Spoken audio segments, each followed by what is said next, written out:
Donnie and Dolly, the team is supported by ableauctions.ca. Closing your business? We can help.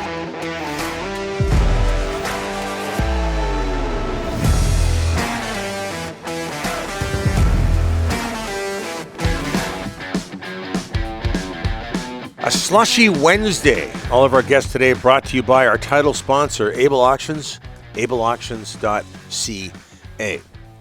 I've decided to go full-on Alain Vigneault today in that I will do the rest of the show with a lozenge in my mouth. Remember Alain Vigneault, the post-game interviews, always with the lozenge, and that had a lot to do with if you ever were between the benches or yelled a lot during games. Yeah. Always with the lozenge. So he wouldn't lose his voice. So I'm doing my best Alain Vigneault today. Yeah. Maybe Alain will be back in Vancouver fairly soon. Who knows? All right, joining us now from KJR Sports Radio in Seattle, home of the future Stanley Cup champion Kraken, it's Ian Furness. And when I say future, I mean 2023. How are you, sir? Never better, Donnie. Never better.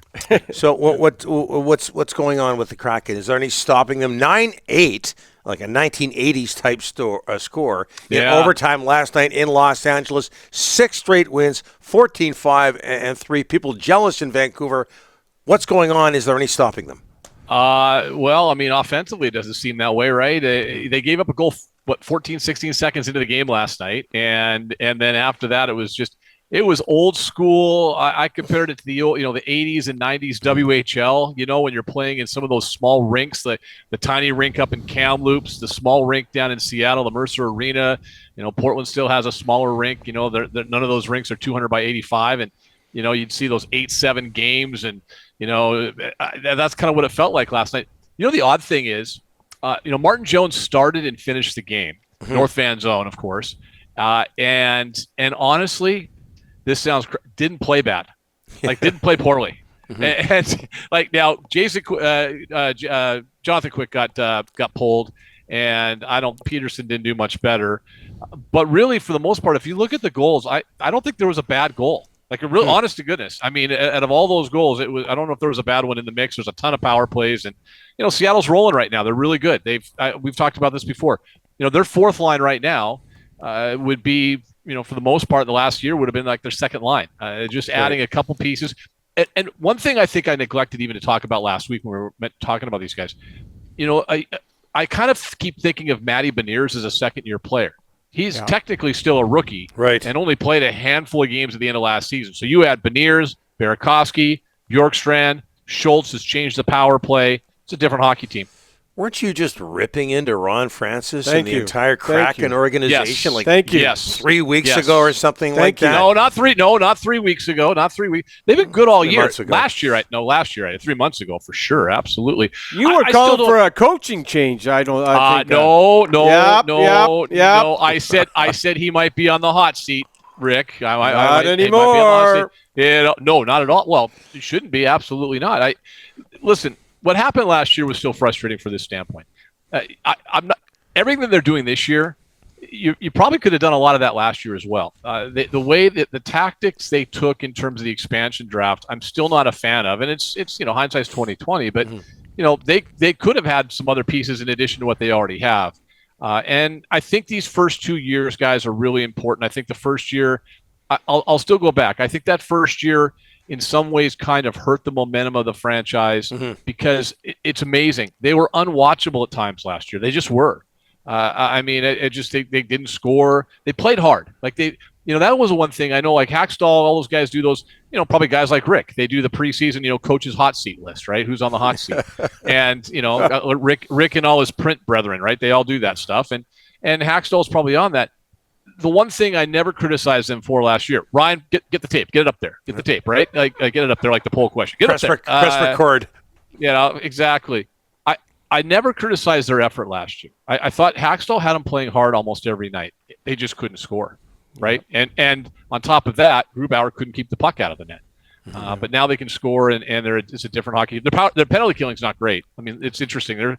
They're giving up almost as many power play goals as they're scoring on the power play. So that can certainly get better. But I don't know what the odds are. The metrics say, but they sure look like a playoff team. Let's switch gears here and talk some football. How do you measure 6-5 for the Seahawks, 6-5 for the Seahawks, and near a playoff spot with your expectations from the start of the season? Well, we just talked about the Kraken, right? I think don't expectations change as the year goes on, right? Sure. Everyone has our baseball expectations last summer when the M's were 10 games below 500 on June 22nd or whatever it was. We didn't expect anything out of that, and then you expect them to at least win one playoff series, which they did. They beat Canada's team, so just in case anybody needs a remander up there for that, they did beat Toronto in a playoff series. There you go. We're okay with that. Okay, good. I never know. I never know the audience, right? Like, is it pro Toronto, not against? I don't know what's going on. Well, this particular audience in this studio, not so much pro Toronto. Well, what about your audience? Isn't that what matters? I don't really. What you and Rick and Ryan care about. It's more about your audience, isn't it? Don't you guys care about your audience? We do down in the States. We value our audience. Okay. In the States. We do. Yes, you're right. We just hate the suits in Toronto. That's all. Oh, okay, I got you. Our suits are in Victoria now. Yeah. The empty suits, exactly. Listen, it's a weird thing because there weren't high expectations, but I think we did come on and tell you guys. I thought they'd be competitive because I think Pete's that good of a coach. Nobody expected Gino to be Gino. That's certainly out of the realm. And then it's wild because you get on this run and you're cruising along at 6-3, and you think, wow, these guys they're something else. And then you see some of the warts and the blemishes the last 2 weeks, specifically on the defensive side of the football and the middle of the offensive line. They have a golden opportunity, guys, this week. The Rams are not the Rams that won the Super Bowl last year. It's going to feel like they're playing almost like a preseason version of the Rams because, probably no Matt Stafford, probably no Aaron Donald. Cooper Kupp is out for sure. Allen Robinson is out. Their top two wide receivers are out, including maybe the best wide receiver in the NFL in Cooper Kupp. Aaron Donald will more than likely miss the game, and more than likely their quarterback's out as well. So they've got an opportunity this week. This is a good test. If they can't beat these guys down there, then I think those expectations are lowered once again, and maybe we see a little bit more what people were expecting from this team this year. Ian, I don't think you could have ever predicted what's happening in Denver with Russell Wilson this year. There's just no way anyone saw this coming. Now you got a defensive player yelling at him at the sidelines on the weekend. Now you got a report in the New York Post, he's losing some of the players in the dressing room. I mean, everything that could go wrong has gone wrong for Russell Wilson in Denver. It's amazing. Well, I think go back to giving Pete Carroll a little bit of credit. He knew what was going on. And don't think for a second that some of those same frustrations from teammates wasn't happening here in Seattle. It was. Right. It definitely was. But the Seahawks, there's organizations that we all know the organizations. We've covered sports long enough. There's certain organizations that do a great job of really kind of keeping things buttoned down, right? Like just making everything stays in-house. And I think in this case, everything stayed in-house. They did a very good job of protecting Russell.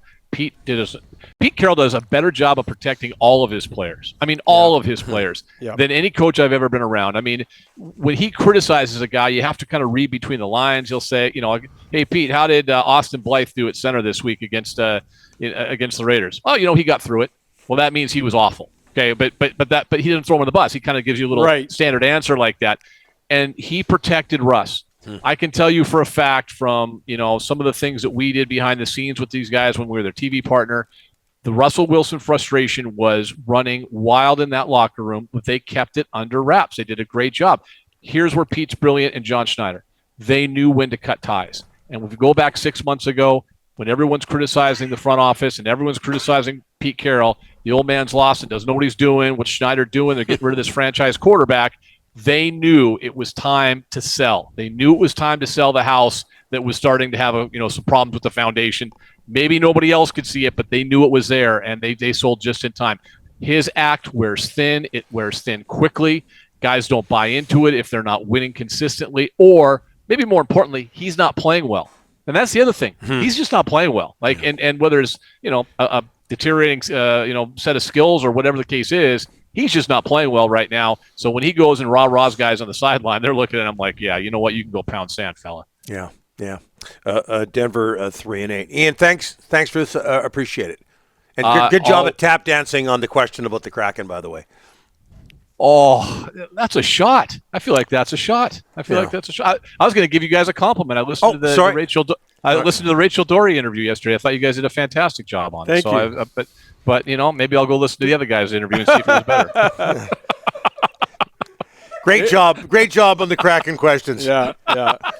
Thanks, Ian. Appreciate it. Ian Furness from KJR Sports Radio in Seattle.